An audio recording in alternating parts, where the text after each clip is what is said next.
So Arsenal have been given some news that could actually end up being quite a big problem next season. But if we are looking at this in a balanced way, you can see a way in where this can actually help Arsenal. So we're going to talk about that. Also, I wanted to speak about Emile Smith Rowe because there's a price tag that has now been set on Emile Smith Rowe. So I want to get your thoughts on that.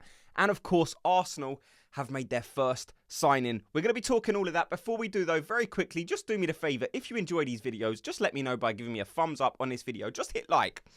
So the first place I want to start is, as the title said, something that could be a big problem. The fixtures have been released and the start to Arsenal's season is as tough as I can remember. We're going to get straight into it, okay? Because I want to hear people's thoughts on this. If we're looking at the first 5 games, it doesn't get much more difficult than this, okay? So the first one, you got Wolves at home, which, okay, still a decent team.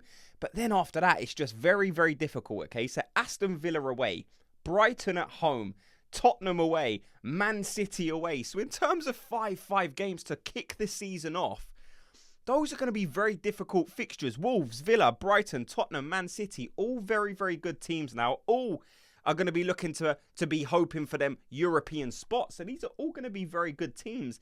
And to me, this just signifies the importance of getting our summer transfer deals done ASAP. We know there's the Euros on at the minute. We know the Copa America's on at the minute. So it's going to be very difficult to secure these deals while these tournaments are on. So that's why it's very important that we're getting these guys lined up. We're speaking to agents. We're kind of getting a plan. And that's why we're going to be speaking in this video. We are giving price tags out there so people can start thinking about buying some of our players as well. Because we know the state of the Premier League this season. So many teams are going to have to be selling to buy.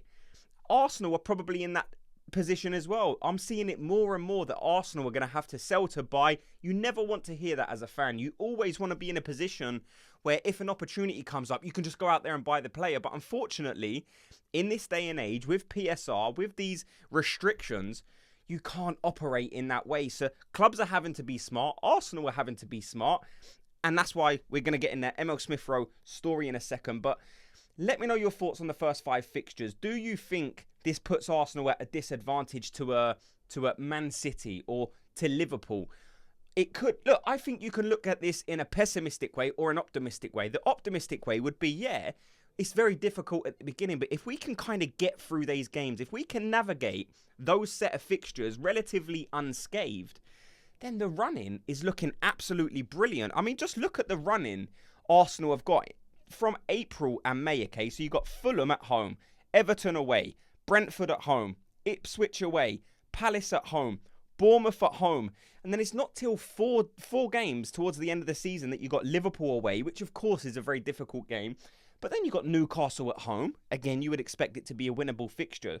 And then Southampton away. So the last 9 games I'm looking at, and I'm only seeing, in theory, 2 difficult games. One very difficult game, and then you got the Newcastle home game. Liverpool away is the one I'm looking at and saying, if we're going to slip up or if it's going to be a difficult game that will push us all the way, it is, of course, going to be that Liverpool game. But there's plenty of fixtures in there that you can look at and say Arsenal could drop 0 points in these last 9 games. If we can go to Liverpool and get a draw, I guess that would be a good result. But in terms of all these other games, Fulham, Everton, Ipswich, Palace, these are all teams that Arsenal should be expecting to beat. That's why I wanted to bring it in. Let me know your thoughts on Arsenal's fixture list. Do you think the run-in will allow Arsenal to go on and win the league? Do you think the beginning is going to be too difficult for Arsenal to navigate? Or, like I said, are you feeling optimistic about it? Let me know. The next story I wanted to speak about is, of course, Emile Smith Rowe. So many people have been wondering what kind of players Arsenal are going to sell this season. And now there's sort of more, I wouldn't call them leaks, but we're hearing whispers from the club that they are willing to negotiate at a price point of around £40 million for Emile Smith Rowe. We heard yesterday or the day before that Arsenal have put a price tag on Eddie Nketiah as well. So Arsenal are moving in a positive direction in terms of trying to sell players so we can bring in reinforcements ourselves. 50 for Eddie. And now we're hearing today, Emile Smith Rowe, 40 million. What do you think of that price tag? If I'm being honest, I probably would have been expecting more for Emile Smith Rowe than Eddie Nketiah. Arsenal are not seeing it that way, and I can see why. Because strikers are in short supply, especially for a good player who, in Eddie Nketiah, I do think you're getting a good Premier League striker. You know, for a Fulham or a Palace or a Wolves, I do think you will get a player that will score lots of goals. I think when we sell Eddie Nketiah, people are going to be surprised on how effective he actually is. I think if you give him a run in a team and put him up front for the whole season, I do think this is a guy that will get maybe even 15 goals. And if you're a mid-table team and you're wanting a striker with 15 goals, I think that's a very, very good return. Emile Smith Rowe for 40 million, I think that's a very good deal for both sides, if I'm being honest. I think Arsenal 40 million, would you want more? I mean, of course, you're always going to want more for players that you like. And I think we can agree most of us are happy with Smith Rowe. We like Smith Rowe. But we probably have to come to the agreement that he's probably not what Arsenal need right now. So if you are going to sell him, I think 40 million is a fair price. Would I like to see 50 million for Emile Smith Rowe? I mean, in a perfect world, yeah. If he carried on that form of 2-3 years ago, I think you're definitely looking north of 50 million. I think that would be fair to say that. But he has been struck with a couple of injuries. And since he's been back from injury, you know, he has found it difficult to break back into this Arsenal squad. So Arsenal have come to the realisation that they need to sell him. Emile Smith Rowe's probably saying, guys, I need to play. I was in the England setup not too long ago, being given my debut, you know, and now I'm nowhere near the England squad. I'm nowhere near the Arsenal squad, it would seem, because there was countless opportunities to play him toward the end of last season, maybe where you could have brought him in to try and change a few things, but it didn't happen. So Arsenal do need to sell Emile Smith Rowe. £40 million. What do you think of that price tag? Do you think that's fair? Would you want more? Look, I think if we can get 90 million for Smith Rowe and Eddie Nketiah, I think that's really good business. I think that's fair business. I don't think we could accuse Arsenal of being weak in the transfer window. I don't think we can accuse Arsenal of selling players on the cheap, which is something we do say to Arsenal most of the time. You know, why are we letting all these players go for such cheap prices? Why do we seem more than any other team to let some of our good talents go so cheaply? So I'm not going to knock Arsenal. You know, I'm not going to moan at them and say you let go of players too cheaply and then you put crazy price tags on their head. I think this is fair by Arsenal. I like to see it.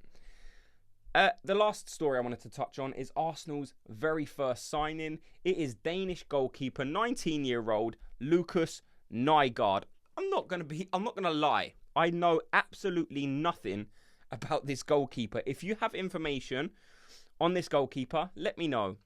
Look, there is a need for Arsenal to bring in a young goalkeeper, and at 19 years old, it's being said that he'll go straight into the youth teams.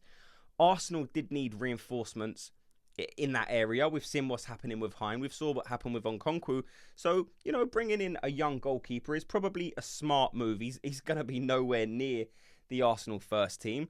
But this is maybe a good young player to bring in, have a look at, and with some development in a couple of years, maybe we can see what this guy can do for the first team. Like I said, if you have information on this keeper, please let me and others in the chat box know what we can expect with this guy. Thanks so much to everyone for watching and listening. And before you go, if you could just very quickly do me the favor, on the way out, just hit like on this video. Just like it and subscribe, and I'll speak to you all in tomorrow's video. Gooners, have a good day.